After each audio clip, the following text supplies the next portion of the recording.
Hello दोस्तों, स्वागत है आपका मेरे YouTube चैनल पर। मेरा नाम राजकुमार है और आज की कहानी मेरे मामा के लड़के के साथ घटी एक सच्ची घटना है। तो कहानी शुरू करने से पहले आप लोगों से मेरी एक रिक्वेस्ट है कि अगर कहानी आपको पसंद आ जाए तो हमारे चैनल को सब्सक्राइब करके हमारा सपोर्ट जरूर कीजिएगा। तो अब ज्यादा समय ना लेते हुए चलते हैं अपनी कहानी की ओर। मेरे मामा के लड़के का नाम रघुवीर है और यह घटना उनके साथ पिछले साल दिसंबर के महीने में घटी थी। दिसंबर के महीने में कड़ाके की ठंड पड़ती है और गांव देहातों में उस वक्त कटाई का काम आता है। तो मेरे मामा के यहाँ भी उनकी खेत की कटाई का काम चल रहा था। तो उन्होंने रघुवीर से कहा, रघुवीर, कल से तुम्हें खेत के काम पर आना पड़ेगा। खेत की कटाई का काम चल रहा है, वो तुम्हें ही संभालना है। तो रघुवीर भैया ने बिना कुछ सोचे समझे हाँ कह दिया, क्योंकि मामा का हुक्म वह कभी नहीं टालते थे। और वह अगले ही दिन खेत की कटाई के काम पर जाने लगे। करीब लगातार एक हफ्ता कटाई का काम चला और वह एक हफ्ते तक उस कटाई के काम पर गए। लेकिन 8वें दिन कटाई का काम करते हुए मामा को किसी का कॉल आता है और वह कॉल पर बात करके रघुवीर से कहते हैं, रघुवीर, तू आज का काम संभाल लेना, मुझे काम से अर्जेंटली शहर जाना है, मेरे दोस्त की तबीयत खराब है। तो रघुवीर ने मामा से कहा, हाँ ठीक है, अब जाइए, मैं देख लूंगा। तो मामा चले गए और रघुवीर भैया जल्दी जल्दी अपने काम में लग गए। लेकिन काम करते हुए उनको 9 बज चुके थे। इस बात का रघुवीर भैया को बिल्कुल भी अंदाजा नहीं था। लेकिन काम करते हुए जैसे ही उन्होंने घड़ी की तरफ देखा तो उनके होश उड़ गए, क्योंकि रात के 9:30 बज चुके थे। तब उन्होंने काम रोका और मन में सोचने लगे, यार आज तो काफी लेट हो गया, मैंने समय पर ध्यान भी नहीं दिया। और वह जल्दी जल्दी अपना काम पैकिंग करके वहां से निकलने लगे।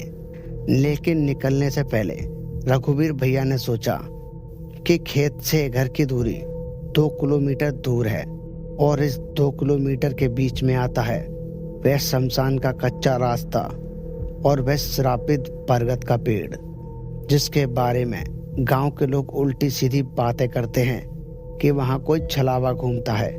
लेकिन रघुवीर भैया ने कभी भी इन बातों पर भरोसा नहीं किया था, क्योंकि वह नई पीढ़ी के युवा थे और जवान खून था। तो वह इस बात पर भरोसा नहीं करते थे और वह बिना सोचे समझे उसी रास्ते पर निकल लिए। वह उस रास्ते पर सीधे जाने लगे। एक सूखी पगडंडी में वह लगातार चले जा रहे थे। उन्होंने करीब बरगद के पेड़ से आधा रास्ता पार ही किया था, तभी उनको एक अनजान सी आवाज आती है, रघुवीर। यह बात सुनकर मेरे मामा के लड़के एकदम से चौंक जाते हैं और वह पीछे मुड़कर देखते हैं तो उनको पीछे एक लड़का दिखाई देता है जो सफेद धोती में और काली शर्ट में खड़ा हुआ था। और उसने रघुवीर को देखकर थोड़ी मुस्कुराते हुए कहा, रघुवीर, अकेले जा रहे हो? बुरा ना मानो तो मैं भी तुम्हारे साथ चलूं? उसकी आवाज रघुवीर भैया को कुछ अजीब लग रही थी। लेकिन उन्होंने उस लड़के से पूछा, कौन हो तुम? तभी वह कहता है, मैं पास का ही रहने वाला हूँ। तुम अकेले जा रहे थे और मैं भी यहाँ अकेला हूँ, तो मैंने सोचा तुम्हारे साथ हो लेता हूँ, साथ हो जाएगा। तो रघुवीर भैया ने उसे पास के गांव का समझकर अपने साथ चलने के लिए हाँ कर दी। अब रास्ते में रघुवीर भैया और वो लड़का आपस में बात करने लगे। रास्ते में चलते चलते उस लड़के ने बातों ही बातों में रघुवीर भैया के माता का नाम, पिता का नाम और पूरे खानदान का नाम बता दिया, जिससे रघुवीर भैया चौंक गए और उन्होंने पूछा, तुम आखिर हो कौन हो, तुम मेरे बारे में इतना कुछ जानते हो, कहाँ रहते हो? तभी वह कहता है, कुछ नहीं, आस पास ही रहता हूँ। तो रघुवीर भैया को उस पर कुछ शक होने लगा, लेकिन वह कर भी क्या सकते थे, क्योंकि उसके उल्टे सीधे जवाब रघुवीर भैया के पल्ले नहीं पड़ रहे थे। अब चलते चलते शमशान का रास्ता आता है और तभी वह लड़का रुक जाता है और वह रघुवीर भैया से कहता है, रघुवीर, अगर मैं तुमसे कहूं कि तुम मुझे मेरे घर तक छोड़कर आ जाओ तो क्या तुम छोड़कर आ जाओगे? तब रघुवीर भैया ने उसकी बात का जवाब देते हुए कहा, हाँ क्यों नहीं, बताओ कहाँ है तुम्हारा घर। तब उस लड़के ने शमशान के अंदर इशारा करते हुए कहा, वहां। उसका इशारा देखकर ही रघुवीर भैया कांप गए, क्योंकि उसका इशारा शमशान के अंदर एक कब्र के पास था। तभी रघुवीर भैया ने थोड़ा डरते हुए उस लड़के से कहा कि क्यों मजाक कर रहे हो तुम, कौन हो तुम। तभी रघुवीर भैया की नजर उसके पैरों पर जाती है और पैरों पर नजर जाते ही रघुवीर भैया की तो हवाइयां उड़ गईं, क्योंकि उसके पैर उल्टे मुड़े हुए थे और वो भी जमीन से उसके पैर छू नहीं रहे थे और ना ही जमीन पर उसके पैरों के निशान थे। तभी वो अचानक से हंसने लगा